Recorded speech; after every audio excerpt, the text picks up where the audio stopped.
பண்டிகையை முன்னிட்டு தாய் வீட்டிலிருந்து புகுந்த வீட்டிற்கு சீர் வரும். இந்த பழக்கம் எப்படி வந்தது என்பது தொடர்பாக சற்று விரிவாக பார்ப்போம். தமிழர்களின் ஒவ்வொரு விழா சடங்கு பின்னணியிலும் பாரம்பரியம் வரலாறும் இணைந்திருக்கும். அவற்றில் ஒன்றுதான் பொங்கல் பண்டிகை. அக்காலத்தில் உழவுக்கு உதவி செய்த இயற்கை, காளைகள் என அனைவருக்கும் நன்றி செலுத்தும் வகையில் கொண்டாடப்படும் பொங்கல் பண்டிகை தமிழர்களின் முதன்மையான திருநாளாக திகழ்ந்து வருகிறது. புத்தாடை அணிந்து பொங்கல் சமைத்து செங்கரும்பு சுவைத்து உற்றார் உறவினரோடு கூடுவது தனி இன்பம்தான். அதுவும் புகுந்த வீட்டிற்கு செல்லும் பெண்களுக்கு பொங்கல் பண்டிகை என்றால் தனி குஷிதான். உலகிலேயே உயர்வான சொந்தமாக கருதப்படுவது இரத்த சொந்தம்தான். ஆம், தாய் வீட்டிலிருந்து வரும் சீர் எப்போதுமே உயர்வானதுதான். தாய் வழி உறவில் மிகவும் முக்கியமானதாக கருதப்படுவது பொங்கல் சீர்வரிசைதான். திருமணமாகி சென்ற பெண்கள் கணவரின் வீட்டில் பொங்கல் பண்டிகையை சிறப்பாக கொண்டாட தேவையான அனைத்து பொருட்களையும் தாய் வீட்டிலிருந்து சீர்வரிசையாக அனுப்பி வைக்கும் வழக்கம் தமிழர்களிடத்தில் பாரம்பரியமாக இருந்து வருகிறது. சில குடும்பங்களில் திருமணமான முதல் ஆண்டு கொண்டாடும் தலைப்பொங்கலுக்கு மட்டும் சீர்வரிசையை தருவார்கள்.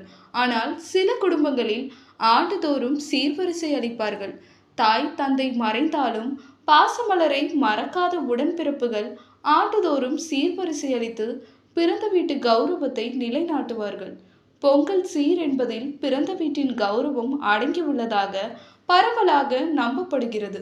அந்த காலத்தில் கட்டுக்கட்டாய் கரும்புகள், மூட்டை மூட்டையாய் பச்சரிசி, வெல்லம், உப்பு, மஞ்சள், காய்கறிகள், வாழைத்தார், மண்பானைகள், புத்தாடைகள் மற்றும் பொங்கல் வைப்பதற்கு தேவையான அனைத்து பொருட்களையும் தலை சுமையாய் நடந்து சென்றோ குதிரை மற்றும் மாட்டு வண்டிகளில் கொண்டு சென்றோ மகளின் வீட்டில் பெற்றோர் அளித்து வந்தனர்.